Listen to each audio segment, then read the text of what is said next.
Hello everyone, Radhe Radhe. कैसे हैं सब लोग? आई होप सब लोग बढ़िया ही होंगे। तो आज हम लोग स्टार्ट करने जा रहे हैं क्लास 11 का पहला चैप्टर केमिस्ट्री का, some basic concepts of chemistry. अब अच्छा बात आती है कि ये जो some basic concepts of chemistry जो चैप्टर है, कैसे पढ़ना ज़रूरी है? अरे भाई बिल्कुल ज़रूरी है, क्यों नहीं ज़रूरी है? क्योंकि इस चैप्टर में जब हम पढ़ना स्टार्ट करेंगे ना, या फिर जब हम केमिस्ट्री का ये जो पहला चैप्टर को पढ़ेंगे, तो हम अब सारी की सारी चीज़ों को केमिस्ट्री के नज़रिए से देखेंगे। अगर ये कॉपी है तो इसको केमिस्ट्री के नज़रिए से देखेंगे कि ये एक मैटर है ना। अगर मैं पेन की बात करूँ, इंक की बात करूँ, या फिर अपने आसपास जितनी भी चीज़ें हैं, हम सारी चीज़ों को केमिस्ट्री के नज़रिए से देखेंगे। एटम्स, मॉलिक्यूल्स, केमिकल चेंजेस, इन सारे तरीक़ों से हम लोग देखना शुरू कर देते हैं, है ना। तो इस चैप्टर को पढ़ना बहुत ज़्यादा ज़रूरी है, क्योंकि अगर ये चैप्टर नहीं पढ़ा तो फिर आने वाले जितने चैप्टर्स हैं वो सारे के सारे समझ में नहीं आने वाले हैं। तो इसलिए स्टार्ट करते हैं इस चैप्टर के बारे में। तो पहली चीज़ आती है कि केमिस्ट्री होती क्या है ना। What is chemistry? अब भाई केमिस्ट्री के बारे में जानने चल रहे हैं तो हमें ये तो पता ही होना चाहिए कि केमिस्ट्री होती क्या है। तो chemistry is the branch of science, ये बात तो सबको पता है। केमिस्ट्री जो है वो क्या है? Chemistry is the branch of science which deals with the chemistry is the branch of science which deals with the properties, है ना, properties है, composition and structure of elements and structure of elements and compounds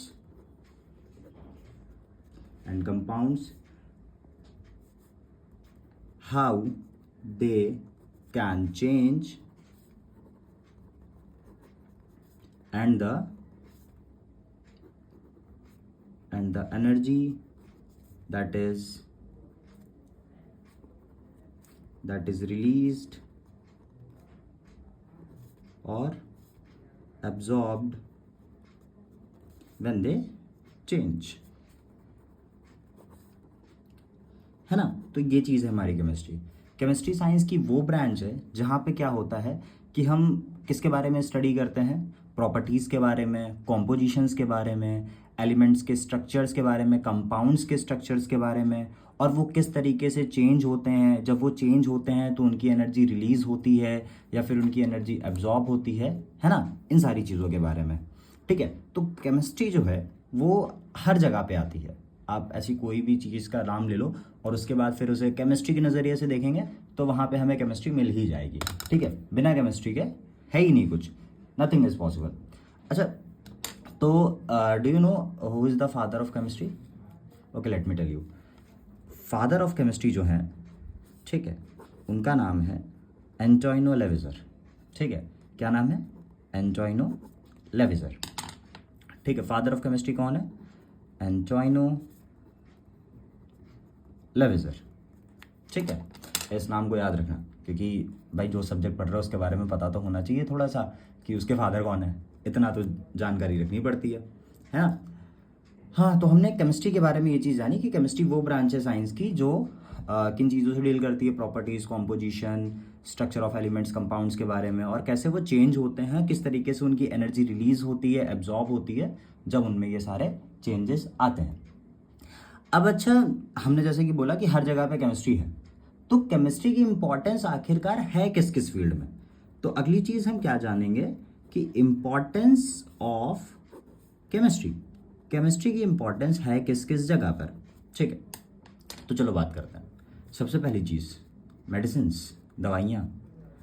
अब होता नहीं है कि देखो जैसे कि क्या हुआ, हमने दवाई ली, हम जैसे कि बीमार है, हमने दवाई ली, अब क्या हुआ, अचानक से मैजिक होता है और वो मैजिक होके हम ठीक हो जाते हैं, बट रियलिटी तो ये है, मैजिक नहीं थी ना, वहाँ पे केमिकल रिएक्शंस थे, है ना, जो मेडिसिन के थ्रू हो रहे थे। और मेडिसिन में केमिस्ट्री का स्कोप है, वहाँ पे इंपॉर्टेंस है केमिस्ट्री की। अगर केमिस्ट्री हमें नहीं पता होती तो हम मेडिसिन बनाते कैसे?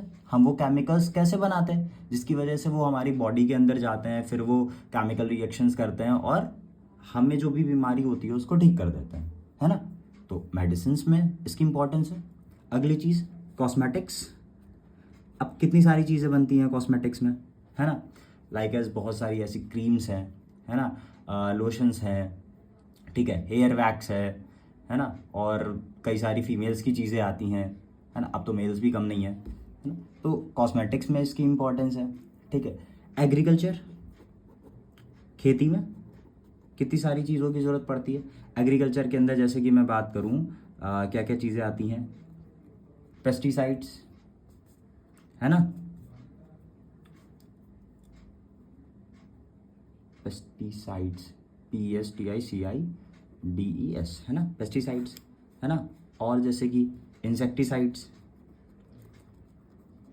फर्टिलाइजर्स, है ना, कितनी सारी चीज़ें हैं, ठीक है। मेडिसिन्स में है, कॉस्मेटिक्स में है, एग्रीकल्चर में है, ठीक है। एग्रीकल्चर में जैसे कि पेस्टिसाइड्स बनते हैं, इंसेक्टिसाइड्स बनते हैं, फर्टिलाइजर्स बनते हैं, ठीक है। ये सारी की सारी चीज़ें खेतों में ज़रूरत पड़ती है ना हमें, ठीक है। और हमारा जो ब्रेन फंक्शन करता है, functioning of brain, functioning of brain, brain जब काम करता है तो ब्रेन के अंदर कई सारे हार्मोन्स रिलीज होता है। सारे क्या है, केमिकल्स ही तो हैं, केमिस्ट्री ही तो है वो सारी चीज़, है ना। हमें खुशी फील होती है, हमें थोड़ा गम फील होता है, ये सब किसकी वजह से हो रहा है, केमिस्ट्री की वजह से हो रहा है ना। तो हर जगह पे केमिस्ट्री की इंपॉर्टेंस है। बिना केमिस्ट्री के लाइफ है ही नहीं, लाइफ एग्जिस्ट ही नहीं कर सकती, है ना, क्योंकि हमें कहीं ना कहीं मतलब अगर हमारा फूड भी पक रहा है तो वहाँ पर भी केमिकल रिएक्शन है, वहाँ पर भी केमिस्ट्री है ना। पानी है H2O, है ना, जहाँ पे 2 atoms of hydrogen 1 atom of oxygen है, वहाँ पर भी क्या है, केमिस्ट्री है ना। तो हर जगह केमिस्ट्री है और केमिस्ट्री को आप नहीं हटा सकते, ठीक है। तो इसके अंदर अब हमें चीज़ें जाननी क्या क्या होती हैं, जैसे कि मैटर क्या होता है, एलिमेंट्स क्या होते हैं, कंपाउंड्स क्या होते हैं, मिक्सचर्स क्या होते हैं, प्योर सब्सटेंस क्या होते हैं, ठीक है। तो पहली चीज़ इसके अंदर जानते हैं हम मैटर, ठीक है। क्या जानते हैं, मैटर क्या होता है। अच्छा, मैटर के बारे में हम लोग पढ़ चुके हैं पहले भी, है ना, मैटर के बारे में हम लोग पहले भी जान चुके हैं, ठीक है। मैटर क्या होता है, विच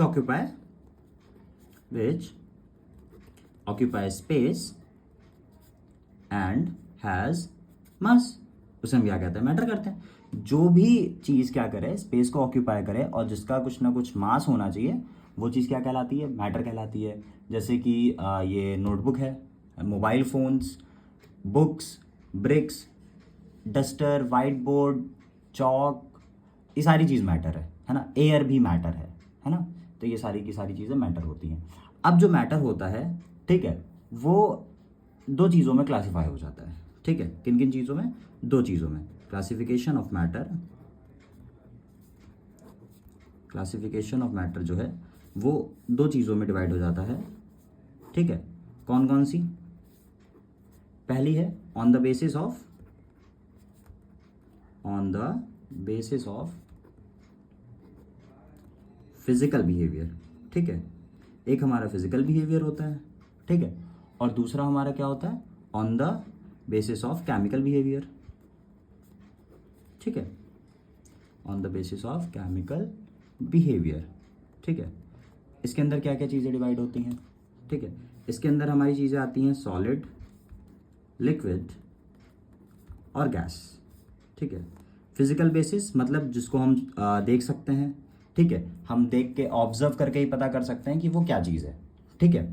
और केमिकल बिहेवियर के अंदर क्या क्या चीज़ें आती हैं हमारी, पहली चीज़ प्योर सब्सटेंस, दूसरी चीज़ मिक्सचर्स, ठीक है। अब प्योर सब्सटेंस के अंदर जैसे कि हमारे पास क्या क्या चीज़ें मिल जाती हैं, एलिमेंट्स, कंपाउंड्स, ठीक है, ये प्योर सब्सटेंस के अंदर आ जाते हैं, ठीक है ना। तो फिजिकल बिहेवियर के हिसाब से किन किन चीज़ों में डिवाइड हो रहा है, सॉलिड, लिक्विड और गैस में हो रहा है, ठीक है ना। फिजिकल बिहेवियर के हिसाब से किस में डिवाइड हो रहा है, सॉलिड, लिक्विड, गैस में हो रहा है ना। और केमिकल बिहेवियर के हिसाब से किस में हो रहा है, हमारा प्योर सब्सटेंस में, मिक्सचर्स में। प्योर सब्सटेंस के अंदर क्या क्या चीज़ें आ रही हैं, एलिमेंट्स, कंपाउंड्स, ठीक है। हाँ, तो हम अब किन चीज़ों के बारे में जानेंगे, पहले सॉलिड, लिक्विड, गैस के बारे में, ठीक है। तो सॉलिड, लिक्विड, गैस की अगर प्रॉपर्टीज़ हम बता दें तो उसके बेसिस पे आप लोग समझ सकते हैं, ठीक है ना। ईजिली हम उसको कर सकते हैं। ठीक है, चलो शुरू करते हैं सॉलिड लिक्विड गैस की प्रॉपर्टीज़ के बारे में। तो हम एक चार्ट जैसा बना लेंगे जिससे कि क्या रहेगा, इजी रहेगा समझने के लिए। ठीक है, एक तरफ हम प्रॉपर्टीज़ लिख देते हैं,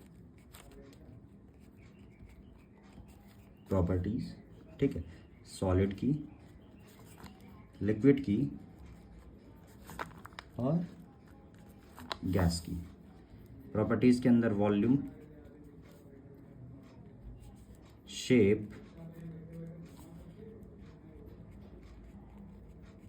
इंटरमॉलिक्यूलर फोर्स, ठीक है, इंटरमॉलिक्यूलर स्पेस, इतनी सारी प्रॉपर्टीज़ होती हैं। हमारे जो स्टेट्स ऑफ मैटर हैं, सॉलिड लिक्विड गैस, इन सब की इतनी सारी प्रॉपर्टीज़ होती हैं।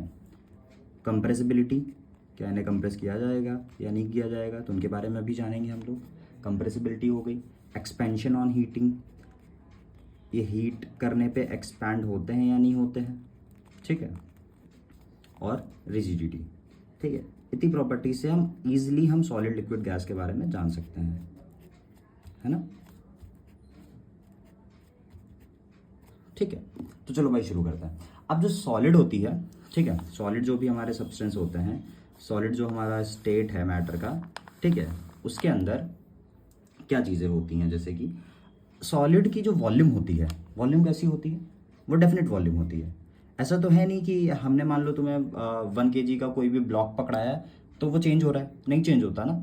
उसी तरीके से लिक्विड के अंदर, लिक्विड की भी जो वॉल्यूम होती है वो कैसी होती है, डेफिनेट होती है। जैसे कि अगर 1 लीटर है, 1 ml है, तो वो चीज़ उतनी की उतनी ही रहेगी, उसमें तो कुछ भी चेंजेस नहीं आने वाला है। बट गैस के अंदर क्या होता है, वॉल्यूम जो होती है वो हमारी इनडेफिनेट होती है, फिक्स बिल्कुल भी नहीं होती है। उसके वॉल्यूम में क्या होता है, चेंजेस आते रहते हैं। अब जैसे कि मान लो सॉलिड के अंदर हमने तुम्हें कोई चीज़ पकड़ाई है, तो उसका जो शेप होता है वो शेप तो वैसा का वैसा ही होता है। अगर मान लो मैंने तुमको मार्कर पकड़ा दिया तो वो मार्कर वैसा का वैसा ही है। मान लो अगर मैंने ये पेन भी पकड़ा दिया तो ये पेन का भी शेप वैसा है, डेफिनेट है। ठीक है, लिक्विड में शेप डेफिनेट होता है क्या, नहीं होता। क्यों नहीं होता, क्योंकि भाई आप इसको जिस भी कंटेनर में रख दोगे वो वैसा हो जाएगा। और गैस में भी सेम चीज़ होती है, वो जो उसका शेप होता है वो कैसा होता है, इनडेफिनिट होता है। अब सॉलिड वाले केस में जो इनका इंटरमॉलिक्यूलर फोर्स होता है वो बहुत ज़्यादा स्ट्रॉन्ग होता है, वेरी स्ट्रॉन्ग, है ना। जिसकी वजह से क्या होता है, उनके जो पार्टिकल्स होते हैं वो इधर उधर मूव नहीं कर पा रहे होते हैं, और इंटरमॉलिक्यूलर स्पेस इसी वजह से इनके अंदर बहुत कम हो जाता है, वेरी स्मॉल हो जाता है ना। अगर इंटरमॉलिक्यूलर फोर्स जितना ज़्यादा होगा उतना कम इंटरमॉलिक्यूलर स्पेस हो जाएगा, मतलब मॉलिक्यूल सब पास में रह ही नहीं पाएंगे। ठीक है, और इंटरमॉलिक्यूलर फोर्स लिक्विड के अंदर कैसा होता है, मॉडरेट होता है, मतलब सॉलिड से थोड़ा सा कम होता है बट गैस से ज़्यादा रहता है। जैसे कि क्या बात करें हम, ये सॉलिड है, इस सॉलिड के अंदर जैसे कि हमने कोई ढेर सारी बॉल्स डाल दी हैं, तो इस तरीके से इनके बीच में फोर्स लगा होता है और स्पेस बिल्कुल नहीं होता है। अब लिक्विड में क्या करो, बीच की 2-4 बॉल हटा दो, है ना, कुछ इस तरीके से 2-4 बॉल हटा दो तो लिक्विड में मामला कुछ ऐसा हो जाता है। और गैस के अंदर मामला मतलब क्या करो कि बिल्कुल गायब ही है। जैसे कि क्या करो, हम ये बस है, हम एक बस में चढ़े जहाँ पे खड़े होने की भी जगह नहीं है, बिल्कुल भी नहीं है। ठीक है, लेकिन लिक्विड वाले में क्या है, लोग हैं बट वहाँ पे थोड़े बहुत खड़े होने की जगह है, थोड़ा बहुत स्पेस है, इसलिए बैठ सकते हो। और गैस वाले में क्या है, बस में जगह ही नहीं बल्कि बहुत ज़्यादा खाली जगह है जहाँ पे आप इजीली जाके बैठ सकते हो, यहाँ तक सो भी सकते हो। ठीक है, इतनी जगह है। तो इनके बीच में जो इंटरमॉलिक्यूलर स्पेस हो जाता है वो स्लाइटली ग्रेटर हो जाता है ना। क्या हो जाता है, स्लाइटली ग्रेटर हो जाता है। और गैस वाले केस में जो इंटरमॉलिक्यूलर फोर्स होता है वो कैसा हो जाता है, नेग्लिजिबल हो जाता है। कैसा हो जाता है, नेग्लिजिबल हो जाता है। तो इंटरमॉलिक्यूलर स्पेस कितना हो जाता है, वेरी लार्ज, बहुत ही ज़्यादा हो जाता है। ठीक है, कंप्रेसिबिलिटी, क्या हम इन्हें कंप्रेस कर सकते हैं, बिल्कुल नहीं कर सकते। सॉलिड को कैसे कंप्रेस करोगे, पहले ही इनके पार्टिकल्स इतने ज़्यादा पास पास हैं, इनको कहाँ से ही दबा लोगे, बिल्कुल नहीं दबने वाले, ये पॉसिबल ही नहीं है ना। दबाएंगे तो वो डायरेक्टली टूट ही जाएंगे, लेकिन फिर भी कंप्रेस नहीं हो सकते।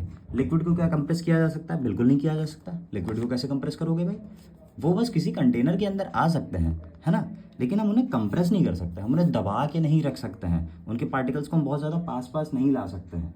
गैस को हाँ कर सकते हैं, गैस को बहुत ज़्यादा कंप्रेस किया जा सकता है। पूरे कमरे भर की गैस को आप मुश्किल से इतनी सी बड़ी सी बॉटल के अंदर पैक कर सकते हो, है ना। एक्सपेंशन ऑन हीटिंग, क्या सॉलिड एक्सपेंड करते हैं? हाँ करते हैं, बहुत लिटिल अमाउंट में।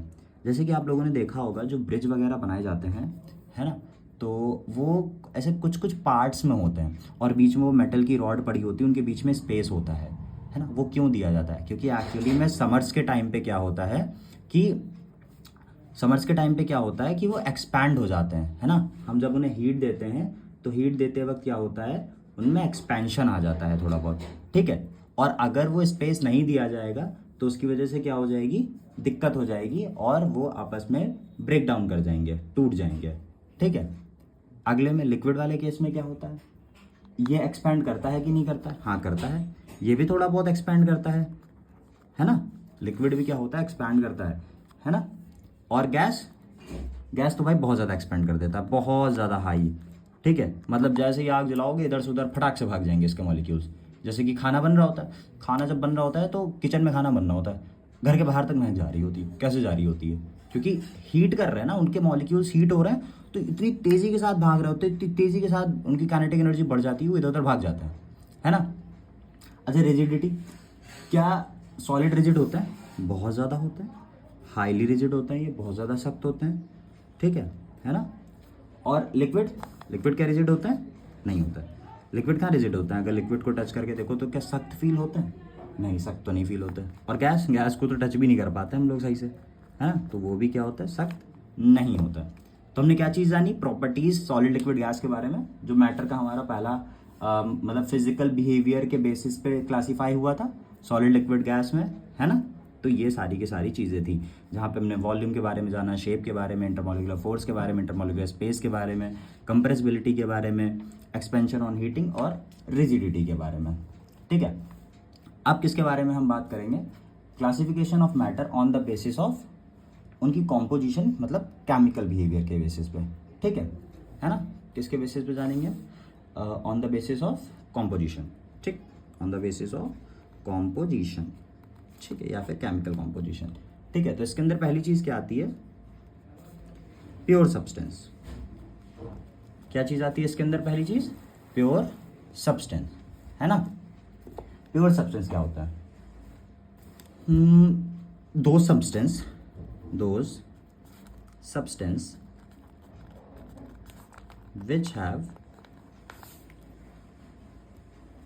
which have same composition, ठीक है। ऐसे सब्सटेंस जिनकी कॉम्पोजिशन कभी भी बदलती ही नहीं है, वो कहीं पर भी हैं, कैसे भी प्रेजेंट है, उनकी कॉम्पोजिशन हमेशा वैसी की वैसी ही रहती है। जैसे कि हम इसके अंदर पहली चीज़ ले लेते हैं, क्या, एलिमेंट, ठीक है। अब जैसे कि एलिमेंट है, हाइड्रोजन है, हीलियम है, नियॉन है ना, नाइट्रोजन है, पोटेशियम है, ऑक्सीजन है। क्या ये चीज़ें अगर कहीं पे प्रेजेंट होती हैं तो मतलब अगर हाइड्रोजन प्रेजेंट है तो क्या हाइड्रोजन के अंदर कुछ और चीज़ मिक्स है क्या? नहीं है ना। मतलब अगर हाइड्रोजन है तो पूरा का पूरा सिर्फ हाइड्रोजन ही है, उसके अंदर कुछ और नहीं है। हीलियम कहीं प्रेजेंट है या नियॉन कहीं प्रेजेंट है, नाइट्रोजन कहीं प्रेजेंट है, पोटेशियम कहीं पर है, ऑक्सीजन कहीं पे है, ठीक है। तो वो सिर्फ और सिर्फ वही है, उसके अंदर सिर्फ उसके ही एटम्स पाए जाएंगे, बाकी कुछ तो नहीं पाया जा रहा है ना। फिर इसी के अंदर अगली चीज़ आती है मॉलिक्यूल्स, है ना, जो कि किससे बनते हैं, एलिमेंट से ही बनते हैं, ठीक है। मॉलिक्यूल्स क्या होते हैं, जब हम क्या करते हैं, when we combine two atoms to get, when we combine two atoms of same element to get molecules. जब हम क्या करते हैं कि दो एटम्स को, सेम एलिमेंट के दो एटम्स को जब हम क्या करते हैं, कंबाइन करते हैं, तो हमें क्या मिलता है, मॉलिक्यूल मिलता है। जैसे कि H2, O2, Cl2, है ना, ये सब क्या है, मॉलिक्यूल्स हैं। Hydrogen molecule, oxygen molecule, chlorine molecule, ठीक है। मतलब इसके अंदर क्या रहता है कि अगर एक हाइड्रोजन का एटम है तो उसके साथ एक और हाइड्रोजन का एटम आ जाता है, लेकिन क्या कुछ और आया है क्या, दो चीज़ों का मिक्सचर है, लेकिन वो दोनों चीज़ें क्या थी, वो सेम ही तो चीज़ थी। तो क्या हुआ, अब उनकी प्रॉपर्टीज़ में कुछ भी चेंजेस नहीं आएंगे, उनके कॉम्पोजिशन में कुछ भी चेंजेस नहीं आएंगे। तो मॉलिक्यूल्स भी किसके अंदर आ रहे हैं, प्योर सब्सटेंस के अंदर आ रहे हैं। अब एक और चीज़ आती है इसी के अंदर, वो चीज़ है कंपाउंड्स। क्या है, कंपाउंड्स। अब इसके अंदर क्या होता है भाई कि जब हम क्या करते हैं, व्हेन वी कंबाइन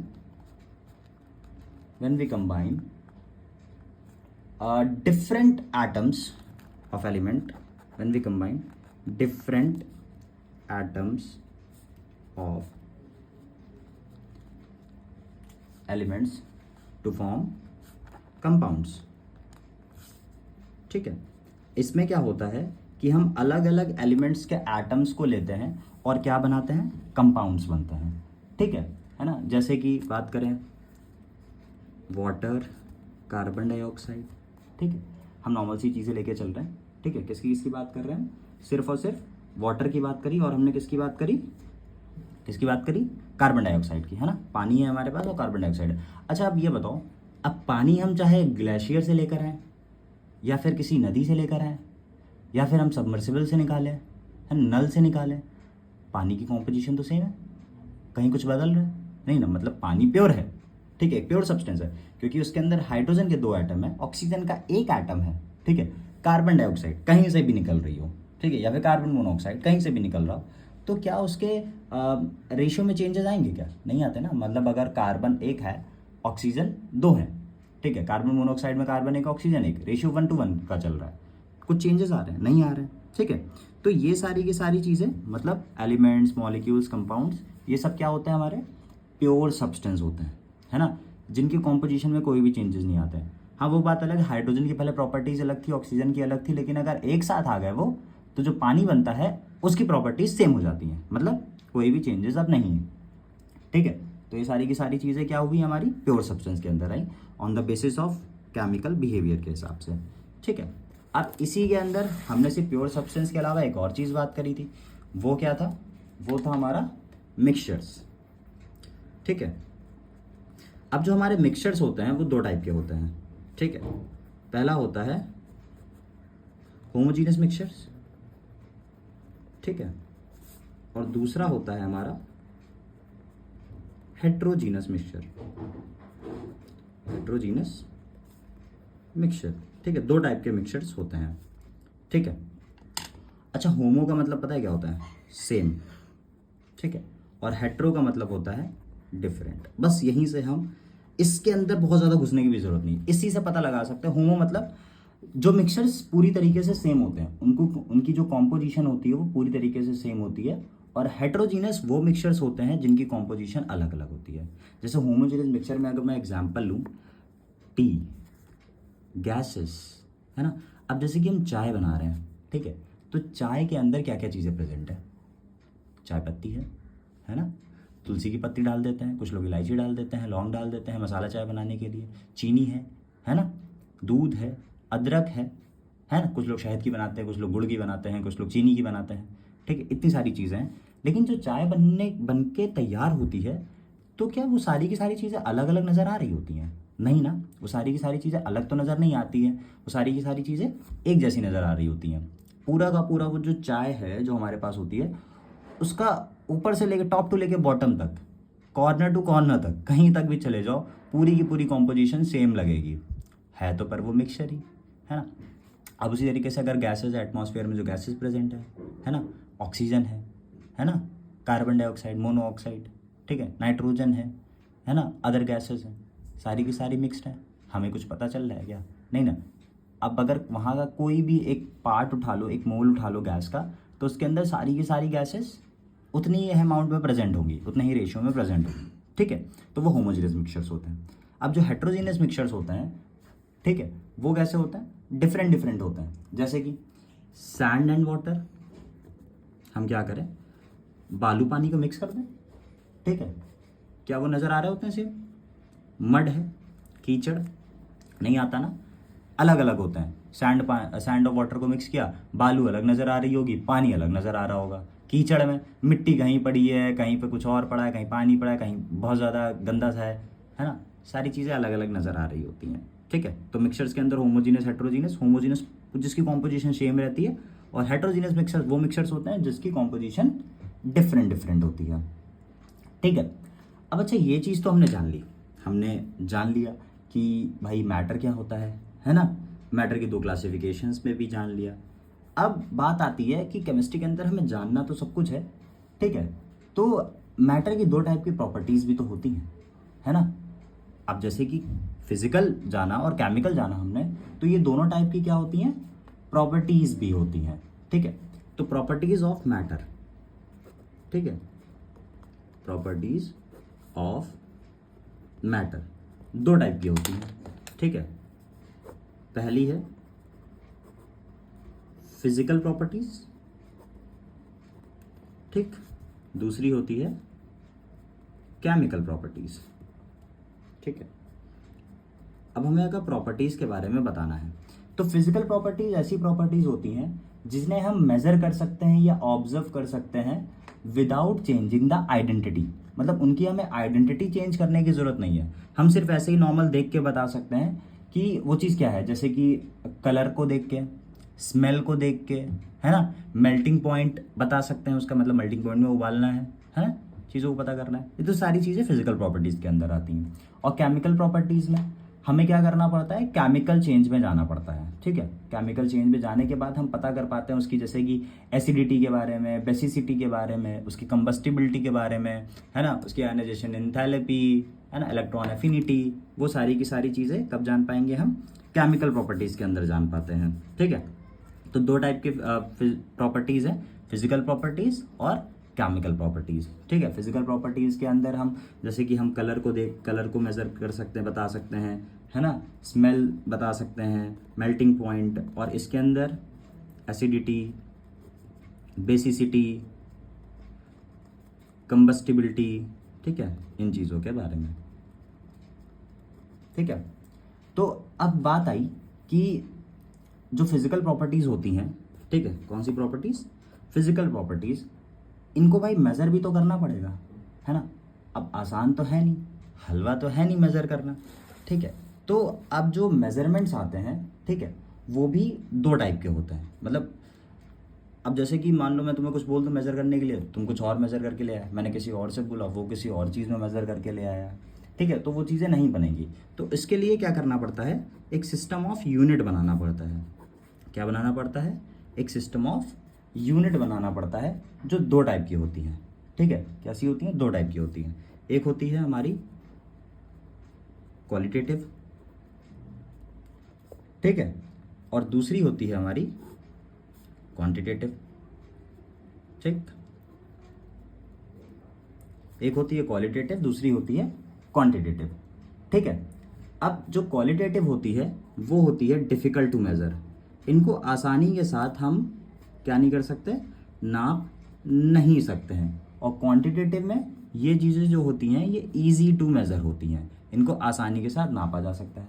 अब जैसे कि क्वालिटी, किसी की क्वालिटी की बात करें कि वो मतलब कितना मैलिएबल है ना, मेलेबिलिटी के बारे में, ठीक है। तो क्या मेलेबिलिटी के बारे में ईजिली हम वो पता कर सकते हैं कि वो कैसे, कितना मेलेबल है, कितना नहीं है, उसकी डक्टिलिटी के बारे में, लक्ष्चर के बारे में, ठीक है। ये सारी की सारी चीज़ें हैं तो हम नहीं आसानी के साथ मेज़र कर सकते हैं ना। ऑर्डर हो गया।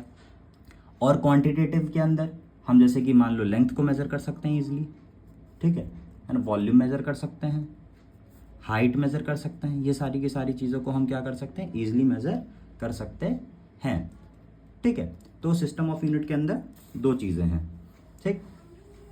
क्या है, क्वालिटेटिवली जो आसान नहीं है मेज़र करने के लिए, और क्वांटिटेटिव जिनको हम आसानी के साथ मेज़र कर सकते हैं, जैसे कि मेलेबिलिटी, डक्टिलिटी, लक्ष्चर, ये आसान नहीं है। और क्वांटिटेटिवली के अंदर लेंथ, वॉल्यूम, हाइट, ये सारी की सारी चीज़ें क्या हैं, आसान है, इनको आसानी के साथ मेज़र किया जा सकता है, ठीक है। तो अब देखो पूरे वर्ल्ड में, ठीक है, अलग अलग लोग रहते हैं, अलग अलग टाइप का उनका सिस्टम चलता है ना। तो अब जैसे कि मान लो यहाँ पे हम वेट की बात करें तो केजी में मेज़र हो रहा है, कहीं पे पाउंड में मेज़र हो रहा होता है ना। तो ऐसे तो काम नहीं चलेगा। तो उसके लिए क्या करना पड़ा, हमें एक ऐसा सिस्टम बनाना पड़ा जो हर जगह पे कैसा होना चाहिए, एक जैसा होना चाहिए, ठीक है। कैसा होना चाहिए, एक जैसा होना चाहिए। तो उसे हम बोलते हैं इंटरनेशनल सिस्टम, ठीक है। कौन सा सिस्टम बोलते हैं, इंटरनेशनल सिस्टम ऑफ यूनिट बोलते हैं, इंटरनेशनल सिस्टम ऑफ यूनिट्स, ठीक है, जिसे हम शॉर्ट फॉर्म में SI भी बोलते हैं, SI यूनिट्स। ठीक है, तो ये क्या होती हैं, ये पूरे वर्ल्ड भर में, ठीक है, हम एक ऐसा बना दिया, हमने एक क्राइटेरिया बना दिया कि हाँ ठीक है, अगर हमने यहाँ पे कोई चीज़ मेज़र करी है किसी अमाउंट में, ठीक है, तो वहाँ पर भी उसी अमाउंट में वो मेज़र करी जाएगी। ठीक है, तो हमारे पास जो मेन 7 यूनिट्स हैं, ठीक है, 7 बेस क्वांटिटीज़ हैं, उनके बारे में पहले हम जान लेते हैं। ठीक है, जो हमारी बेस क्वांटिटीज़ हैं, बेस क्वांटिटीज़, ठीक है, और उनका नेम क्या होता है, नेम ऑफ यूनिट, और किस चीज़ के बारे में, सिंबल ऑफ यूनिट। ठीक है, कि उनको भैया रिप्रेजेंट भी तो करना है, कैसे रिप्रेजेंट करोगे। ठीक है, अब जैसे कि लेंथ है, ठीक है, क्या है लेंथ, ठीक है, इसकी जो यूनिट होती है इसे किस में मेज़र करते हैं हम लोग, मीटर में। किस में मेज़र करते हैं, मीटर में, जिसकी जो सिंबल होता है वो कैसा होता है, स्मॉल m होता है। ठीक है, मास है ना, मास को किस में मेज़र कर रहे होते हैं हम लोग, किलोग्राम, है ना, किस में मेज़र कर रहे होते हैं, किलोग्राम में मेज़र कर रहे होते हैं। ठीक है, kg।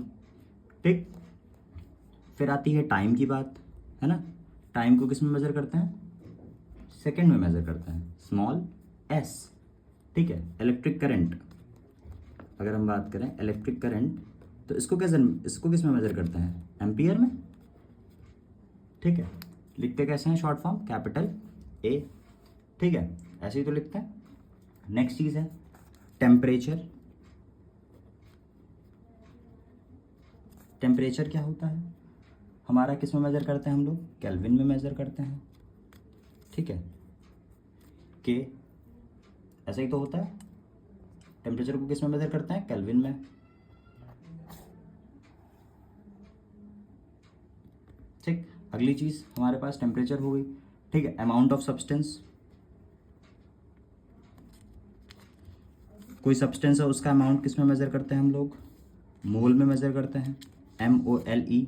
ठीक है, जिसे हम MOL लिखते हैं यूनिट में। ठीक है, और ल्यूमिनस इंटेंसिटी, ल्यूमिनस इंटेंसिटी, ठीक है, जिसकी यूनिट होती है कैंडेला, इसे मेज़र करते हैं हम लोग, लिखते हैं CD में। ठीक है, अब लेंथ क्या होती है, लेंथ क्या होती है, किसी चीज़ को नॉर्मल ऐसे मेज़र करना है, उसकी लेंथ नापनी है, मीटर में रिप्रेजेंट किया जाता है। मास, उसका वजन कितना है।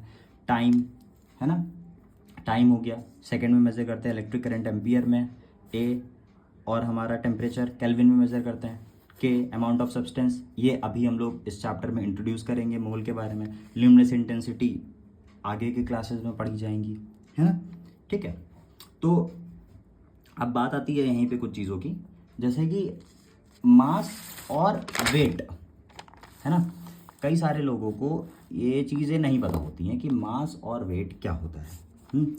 ठीक है, तो भाई ये यूनिट्स हैं हमारे पास, ठीक है ना, बेस क्वांटिटीज़ हैं मास और वेट, और हम हमेशा मास और वेट की बात करते हैं और बोलते हैं मास और वेट सेम होता है, बट एक्चुअली में ये रियलिटी नहीं है। मास और वेट हाँ मैं मानता हूँ सेम चीज़ें हैं, बट एग्जैक्टली ये डिफरेंट भी हैं। अब देखो डिफरेंट कैसे है। जो मास ऑफ सब्सटेंस होता है, ठीक है, वो क्या होता है, mass of a substance is the amount of matter present in it, है ना।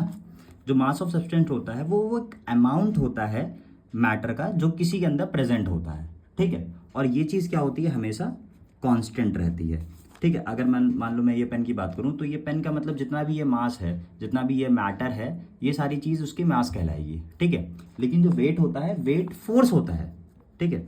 वेट क्या चीज़ होती है, वेट कोई वजन नहीं होता, weight is the force exerted by gravity, ठीक है। वेट क्या है, एक फोर्स है जिसे कौन लगा रहा होता है, ग्रेविटी लगा रहा होता है ऑन एन ऑब्जेक्ट। एक ऑब्जेक्ट पे जो ग्रेविटी फोर्स लगाती है उस चीज़ को हम क्या कहते हैं, वेट कहते हैं, ठीक है। और ये जो है वैरी करता रहता है फ्रॉम प्लेस टू प्लेस, ठीक है, vary from place to place. ये इजिली मेजर कर, इधर से उधर के आ जाने पे क्या होता रहता है, बदलता रहता है, ठीक है। अब जैसे कि हमने टेम्परेचर के बारे में देखा था, ठीक है। टेम्परेचर क्या होता है, ये बताता है, it tells about hotness and coldness of a substance. ठीक है, सब्सटेंस के बारे में बात करेंगे हम लोग। ठीक है, जो टेम्परेचर होता है वो बताता है कि कोई भी सब्सटेंस, ठीक है, कितना ज़्यादा हॉट है या फिर कितना ज़्यादा कोल्ड है, वो चीज़ क्या बताता है, टेम्परेचर बताता है। और जिसकी एसआई यूनिट क्या होती है, हमारी केल्विन होती है। और भी इसकी दो यूनिट्स होती हैं, डिग्री सेल्सियस, ठीक है, एंड डिग्री फ़ारेनहाइट। ठीक है, लेकिन जो एसआई यूज़ होता है एसआई सिस्टम में, वो यूज़ होती है हमारी क्या, केल्विन। और जो हमारा वो वाला टेम्परेचर होता है, आइडियल टेम्परेचर, वो कितना होता है, 25 डिग्री सेल्सियस, मतलब कि 273 केल्विन होता है। ये हमारा आइडियल टेम्परेचर है। ठीक है, ठीक, इतना टेम्परेचर आइडियल माना जाता है। ठीक है, अब आगे की चीज़ें हैं कुछ, है ना। डेराइव्ड यूनिट्स क्या होती हैं, ठीक, डेराइव्ड यूनिट्स देखो, जो अभी हमने 7 यूनिट्स पढ़ी हैं, ठीक है, उन 7 यूनिट्स में से जो यूनिट्स डराइव करी जाती हैं, बनाई जाती हैं, उन्हीं यूनिट्स को हम क्या कहते हैं, डेराइव्ड यूनिट्स कहते हैं। जैसे कि वॉल्यूम है ना, डेंसिटी है, ठीक है, एटसेट्रा, और भी होती हैं। ठीक है ना, ये इसमें हमें ज़्यादा नहीं जाना है। डेराइव्ड यूनिट्स वो यूनिट्स होती हैं जो हमने अभी बेस यूनिट्स पढ़ी हैं, उन बेस यूनिट से जो यूनिट्स हमें मिलती हैं, ठीक है, उनसे जहाँ से हम डेराइव करते हैं, उस चीज़ को हम क्या बोलते हैं, डेराइव्ड यूनिट्स कहते हैं। अब जैसे कि वॉल्यूम की बात करें तो वॉल्यूम क्या बताता है, ठीक है, it tells about occupied space. ये किस बारे में बताता है हमें, कि कितना स्पेस ऑक्यूपाई कर रहा है। ठीक है, अब जैसे कि किसी भी चीज़ का मान लो हमें बताना होता है वॉल्यूम, जैसे कि मान लो मैंने एक क्यूब दे दिया है, ठीक है, तो उस क्यूब की वॉल्यूम बतानी होती तो क्या करते हैं हम लोग, ठीक है, साइड का क्यूब कर देते हैं, है ना।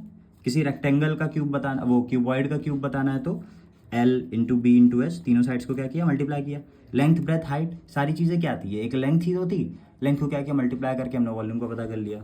डेंसिटी की बात करें, डेंसिटी क्या होता है, मास अपॉन वॉल्यूम होता है। ठीक है ना, डिराइव्ड यूनिट है। मास के बारे में हमें पता था, नेक्स्ट चीज़ क्या आ गई, वॉल्यूम आ गई। ठीक है, density is equal to mass upon volume, जिसकी यूनिट क्या होती है, केजी पर मीटर क्यूब। ठीक है, यूनिट्स भी ड्राइव हो जाती हैं हमारी। ठीक है, तो ये चीज़ समझ में आई। ठीक है, अब बात आती है कि हम कई सारी चीज़ों का मेजरमेंट करते हैं। ठीक है, हम लोग मेजरमेंट्स पे चल रहे हैं, तो कई सारी चीज़ों का जब हम क्या करते हैं, मेजरमेंट करते हैं, तो उसके अंदर एक अनसर्टेनिटी होती है। ठीक है ना, अनसर्टेन चीज़ें हमें पता चलती हैं। जैसे कि मान लो कोई चीज़ होनी कितनी चाहिए थी, 10.01 kg होनी चाहिए थी, लेकिन किसी ने कैलकुलेट किया 10 kg आ रहा है, किसी ने कैलकुलेट किया तो वो आ रहा है 10.10 kg आ रहा है ना। तो वो थोड़ा बहुत अनसर्टेन मामला जो होता है वो चलता रहता है। ठीक है ना, 60 kg मेज़र करना था, 59.8 आ रहा है किसी का, 59.98 आ रहा है किसी का, तो वो चीज़ अनसर्टेनिटीज मेजरमेंट होती है। तो उसके अंदर दो चीज़ें आती हैं इसको क्लैरिफाई करने के लिए। ठीक है, एक होती है हमारी प्रिसीजन, दूसरी होती है एक्यूरेसी। ठीक है, प्रिसीजन और एक्यूरेसी। प्रिसीजन जो होता है वो बताता है क्लोज टू एक्चुअल वैल्यू। ठीक है, प्रिसीजन जो चीज़ होती है वो बताता है क्लोज टू एक्चुअल वैल्यू के बारे में। ठीक है, और जो एक्यूरेसी बताता है वो बताता है almost same as actual value. ठीक है, अब ये ऐसे तो शायद नहीं समझ में आएगा, लेकिन मैं शायद एक एग्जांपल लूँ तो क्लियर हो। ठीक है, जैसे कि क्या किया गया, 3 स्टूडेंट्स हैं। ठीक है ना, 3 स्टूडेंट हैं, student A, B, C, 3 students हैं। 3 स्टूडेंट्स को बोला गया कि एक मेटल का कॉइन है, उसका वज़न करना है, और उस मेटल कॉइन का जो वज़न था वो कितना था, 10.1564 ग्राम था पहले से। ठीक है, ये चीज़ क्योंकि भाई मेज़र किया जा चुका होगा, तो उसका जो वज़न था वो कितना था, 10.1564 ग्राम था। ठीक है, तो 3 स्टूडेंट्स को बोला गया कि आप लोग इसका वज़न करो। ठीक है, तो 4 बार मेज़र किया, स्टूडेंट A ने किया, 10.1572 आया। ठीक है ना, एक बार में, दूसरी बार में 10.1568 आया, तीसरी बार में 10.1570 आया मान लो, ठीक है, और चौथी बार में 10.1574 आया, ठीक। और जो एवरेज वैल्यू निकल के आई, ठीक है, एवरेज वैल्यू निकल के कितनी आई थी, 10.1571 आई। स्टूडेंट बी ने जो किया 10.1568, 10.1566, 10.1562, 10.1566 और एवरेज 10.1565 आया, ठीक। स्टूडेंट सी ने जो किया 10.1566, 10.1564, 10.1564, 10.1564 और जो एवरेज वैल्यू निकल गई वो कितनी है, 10.1564 निकल गई। तो हम यहाँ पे देख सकते हैं एक चीज़, ठीक है। अब स्टूडेंट ए की जो सारी वैल्यूज़ आ रही थी, ठीक है, वो ना ही प्रिसाइज थी ना ही एक्यूरेट थी। क्यों नहीं थी? क्योंकि देखो यहाँ पे 1572 है, 1.68 है, 1.70 है, 1.74 है और एवरेज वैल्यू 1.71 है। मतलब ये तो इसके आसपास नज़र ही नहीं आ रहा है, ठीक है। तो ना ही ये प्रिसाइज हुई, ना ही ये कैसी हुई, एक्यूरेट हुई।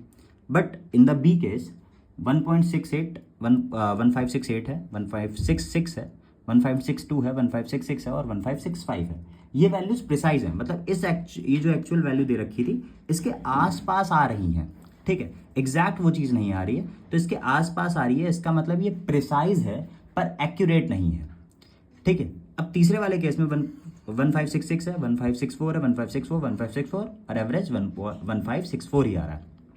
ये वैल्यूज कैसी हैं, ये प्रिसाइज भी हैं और एक्यूरेट भी हैं। प्रिसाइज कैसे कि देखो ये 64 के आसपास 66 आ रहा है, बहुत ज़्यादा करीब है, बहुत ज़्यादा प्रिसाइज हो गया, ठीक है। और ये जो एवरेज वैल्यू निकल के आई 1564, ये बिल्कुल एक्यूरेट निकल के आ रही है, इसी के बिल्कुल बराबर निकल के आ रही है ना, ठीक है। तो ये चीज़ क्लियर हुई यहाँ पे, प्रिसीजन और एक्यूरेसी, ठीक है।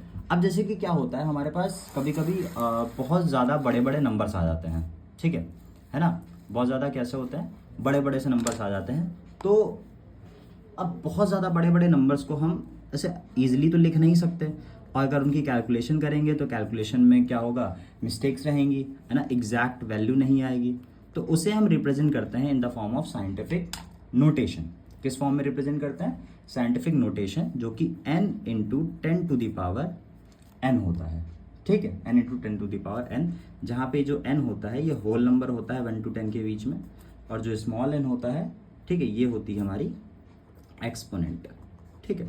जैसे कि मान लो हमें कोई वैल्यू दे दी गई है 6.02, है ना, 6.0, अरे एक मिनट, 6022 1 2 3 4 5 6 7 8 9 10 11 12 13 14 15 16 17 18 19 20 21 22, है ना, इस तरीके से मान लो इतने सारे जीरो दे दिए गए, ठीक है।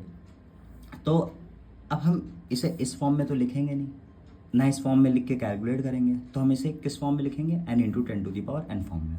तो हम क्या करेंगे, इधर शिफ्ट होते चले आएंगे। हमें कहाँ चाहिए, ये वंस और टेंस के बीच में डेसिमल चाहिए होता है, ठीक है। तो यहाँ तक पहुँचने के लिए अभी हमें गिनती करनी है, कितने जीरोज आगे बढ़ेंगे हम लोग, 1 2 3 4 5 6 7 8 9 10 11 12 13 14 15 16 17 18 19 20 21 22 23 24 25, मतलब 6.022 इंटू 10 टू द पावर 25 लिख दे रहे हैं हम लोग, ठीक है ना।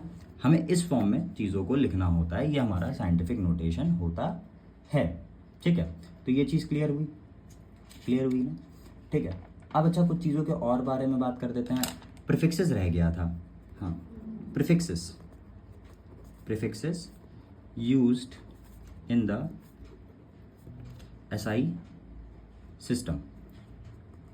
अब जैसे कि हम लोग यहाँ पे पावर्स की फॉर्म में चीज़ों को रिप्रेजेंट कर रहे हैं, तो कुछ चीज़ों को हम क्या करते हैं, कुछ प्रीफिक्सेस के फॉर्म में रिप्रेजेंट करते हैं। अब वो प्रीफिक्सेस होते क्या हैं SI सिस्टम में, कैसे प्रीफिक्सेस यूज़ होते हैं, जैसे कि अगर कोई चीज़ 10 में है तो उससे हम लोग डेका बोलते हैं, ठीक है। किलो है, ठीक है, तो वो क्या होता है, 10 की पावर 3 होता है, मतलब कि 1000, ठीक है। मेगा है तो वो क्या होता है, 10 टू द पावर 6 होता है। गीगा है तो 10 टू द पावर 9 होता है। सेंटी है, सेंटी का मतलब 10 की पावर -2, ठीक। और अगर बात करें मिली मतलब 10 की पावर -3। माइक्रो का मतलब 10 to the power -6। Nano 10 to the power -9। Picometer picometer होता है 10⁻⁻12, फेमटो 10⁻⁻50। मतलब ये चीज़ लिखने की भी ज़रूरत नहीं है, हम बता सकते हैं कि वो इतने मेगा है, वो इतने गीगा है, ठीक है। कोई भी वैल्यूज़ को इस फॉर्म में भी रिप्रेजेंट किया जा सकता है, ठीक है। तो ये चीज़ें यहाँ तक क्लियर हुई, ठीक है। अब हमारे पास अगला टॉपिक जो है वो है सिग्निफिकेंट फिगर्स, ठीक है। एंड जो लास्ट टॉपिक है आज का, ठीक है, क्या है, सिग्निफिकेंट फिगर्स, ठीक है। अब सिग्निफिकेंट फिगर्स क्या होते हैं, ये हम नॉर्मल अपने डेली लाइफ में और हमेशा से ही यूज़ करते हुए चले आ रहे हैं, ठीक है, ठीक है। तो बस वही सारी चीज़ें हैं। जैसे पहला क्या है, जितने भी नॉन जीरो डिजिट्स होते हैं, all non zero digits are significants. जितनी भी हम नॉन जीरो डिजिट्स यूज़ करते हैं वो सारी की सारी क्या होती हैं, सिग्निफिकेंट फिगर्स होते हैं, ठीक है। जैसे कि फॉर एग्जांपल हमने ले लिया 285, ठीक है। तो ये 285, ठीक है, ये क्या है, 3 सिग्निफिकेंट फिगर्स हो गए। कितने फिगर्स हो गए, 3 सिग्निफिकेंट फिगर्स हो गए, 3, ठीक है। अब जैसे मैंने वैल्यू ले ली 0.25, तो इसमें जो ये नॉन जीरो डिजिट्स हैं 2 और 5, कितने सिग्निफिकेंट फिगर्स हो गए, 2 हो गए, ठीक है। अगली चीज, zeros preceding to first, zeros preceding to first non-zero digits are not significant, ठीक है। अगर नॉन जीरो डिजिट्स के पहले अगर जीरो आ रहा है, जैसे कि मान लो 00439 लिखा है, ठीक है, तो ये जीरो सिग्निफिकेंट नहीं है। या फिर 0.0003 लिखा हुआ है, तो ये जो जीरोस हैं ये कैसे हैं, ये सिग्निफिकेंट फिगर नहीं है। इसके अंदर सिर्फ कितने सिग्निफिकेंट फिगर्स हैं, ये 439 मतलब 3, और इसके अंदर कितने सिग्निफिकेंट फिगर है, सिर्फ एक, जो कि क्या है, 3 है, ठीक है ना। ये होता है हमारा सिग्निफिकेंट फिगर। और इसके अंदर क्या होता है, zeros between 2 non zero digits are significant. अगर 2 नॉन जीरो डिजिट्स के बीच में जीरोज आ रहे हैं तो वो सिग्निफिकेंट फिगर्स है। जैसे मान लो 20000004 लिखा है, ठीक है, तो इसके अंदर जो ये जीरोज हैं ये सारे के सारे क्या माने जाएंगे, सिग्निफिकेंट माने जाएंगे, मतलब इनकी वैल्यूज हैं, ठीक है। इसके अंदर कितने सिग्निफिकेंट फिगर हो गए, 1 2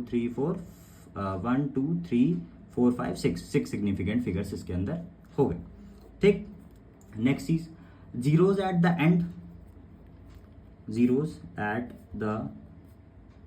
एंड और right of a non zero number, right of number, किसी नंबर के राइट साइड में या फिर एंड में लिखे हुए हैं जीरो, जैसे कि 100 2000000, ठीक है। तो ये क्या नंबर्स, ये जो जीरोज हैं ये कैसे कहलाते हैं, ये सिग्निफिकेंट नंबर्स कहलाते हैं, ठीक है, सिग्निफिकेंट फिगर्स कहलाते हैं, ठीक है। और लास्ट चीज, काउंटिंग द नंबर्स या फिर ऑब्जेक्ट्स, ठीक है। जैसे कि मान लो 2 बॉल्स हैं, ठीक है ना, 2 बॉल्स हैं, 20 eggs हैं, ठीक है, 30 पेन्स हैं, ठीक है। तो इसके अंदर जो होता है, ठीक है, इनफाइनाइट सिग्निफिकेंस होते हैं। कैसे होते हैं, have infinite significant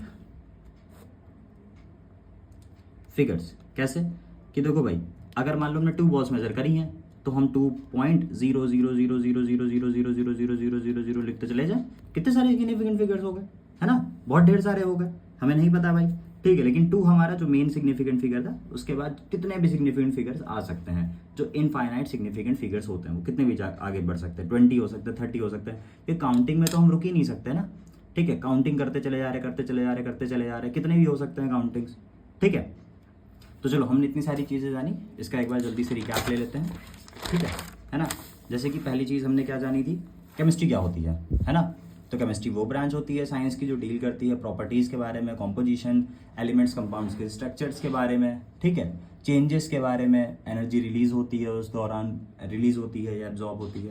father of chemistry कौन है, एंटोनियो लवेज़र। केमिस्ट्री की इंपॉर्टेंस कहाँ कहाँ पे होती है, जैसे मैंने बताया, मेडिसिन में, कॉस्मेटिक्स में, एग्रीकल्चर में, ब्रेन की फंक्शनिंग में, ठीक है, एग्रीकल्चर में पेस्टिसाइड, इंसेक्टिसाइड्स, फर्टिलाइजर्स बनाने में। मैटर जो क्या करते हैं, ऑक्यूपाई करते हैं स्पेस को, जिनका मास होता है, दो तरीके से क्लासीफाई होते हैं, फिजिकल बिहेवियर, केमिकल बिहेवियर में। फिजिकल के अंदर सॉलिड लिक्विड गैस आता है, केमिकल के अंदर प्योर सब्सटेंस मिक्सचर्स आते हैं, प्योर सब्सटेंस के अंदर एलिमेंट्स हैं, कंपाउंड्स हैं, मॉलिक्यूल्स हैं, ठीक है।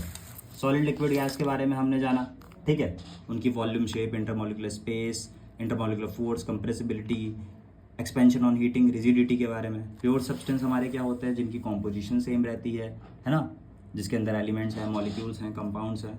मिक्सचर्स दो टाइप के होते हैं, होमोजीनियस, हेट्रोजीनियस, ठीक है। होमो मतलब सेम, हेट्रो मतलब डिफरेंट, बस यहीं से पता कर सकते हैं, ठीक है। और प्रॉपर्टीज ऑफ मैटर है, दो टाइप की होती हैं, फिजिकल, केमिकल। फिजिकल जो आसानी के साथ हम कलर, स्मेल देख के ऑब्जर्व करके पता कर सकते हैं। केमिकल प्रॉपर्टीज जो थोड़ा टफ होती हैं मेजर करने के लिए, ठीक है ना। जैसे कि एसिडिटी, बेसिसिटी, कंबस्टिबिलिटी। तो दो यूनिट होती हैं सिस्टम की, क्वालिटेटिव, क्वांटिटेटिव, ठीक है। क्वालिटी मतलब जैसे कि मैलिएबिलिटी, डक्टिलिटी, लस्चर। क्वांटिटी के अंदर हम बात करेंगे लेंथ, वॉल्यूम, हाइट, इन सब चीज़ों के बारे में। अब कुछ इंटरनेशनल सिस्टम्स हैं यूनिट्स के, जैसे कि length, mass, time, electric current, temperature, amount of substance, luminous intensity. सबकी यूनिट क्या है, metre, kilogram, second, ampere, kelvin, mole और कैंडला, ठीक है। इतनी सारी चीज़ें।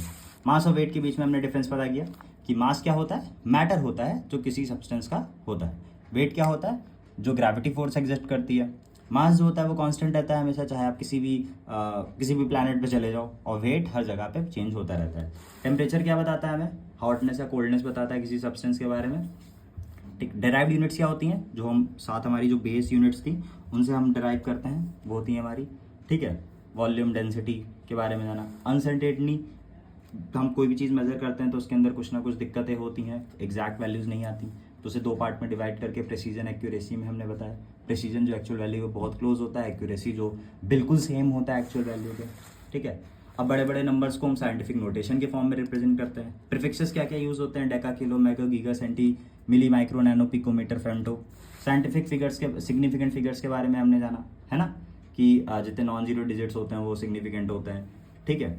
और अगर जीरो पहले आ रहा है तो वो सिग्निफिकेंट नहीं है, जीरो बाद में आ रहा है तो सिग्निफिकेंट है, जीरो बीच में आ रहे हैं तो वो सारे सिग्निफिकेंट्स है। और अगर नंबर्स ऑफ ऑब्जेक्ट्स को हम काउंट करेंगे तो वो सारे के सारे उनके इन्फिनाइट सिग्निफिकेंट फिगर्स होते हैं। तो आज हम लोगों ने पहले पार्ट में इतना जाना है, बाकी की बहुत सारी चीज़ें हैं जो हम लोग अगले पार्ट में डिस्कस करेंगे, ठीक है। तब तक कि आप लोग रिवाइज कर लीजिएगा, है ना। तो हम लोग मिलते हैं नेक्स्ट क्लास में, ठीक है, ओके।